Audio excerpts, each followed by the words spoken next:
কোন খেলাটি synthetic hard কোর্টে অনুষ্ঠিত হয়? দেখো আমাদের চারটে ওপেন খেলা সারা বছরের খুব বিখ্যাত। একটা হচ্ছে ফরাসি ওপেন, একটা হচ্ছে অস্ট্রেলিয়ান ওপেন, আর একটা হচ্ছে ইউএস ওপেন এবং আরেকটা হচ্ছে উইম্বলডন।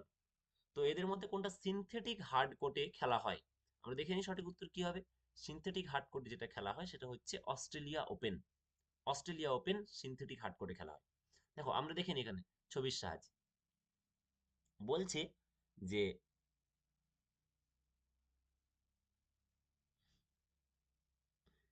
এই যে দেখো, এটা হচ্ছে সিনথেটিক ইনডোর খেলা হয়, এটা ইনডোর খেলা হয় অস্ট্রেলিয়া ওপেনটা। ঠিক আছে, আর বাকি তিনটেই কিন্তু আউটডোর।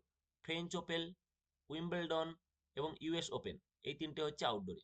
বছরের প্রথমে খেলা হয় কিন্তু আমাদের এই অস্ট্রেলিয়ান ওপেন। ঠিক আছে, এটা দিয়ে বছর শুরু হয়, এ দিয়ে স্টার্ট। ঠিক আছে, তারপরে হয় ফ্রেঞ্চ, তারপরে হয় উইম্বলডন এবং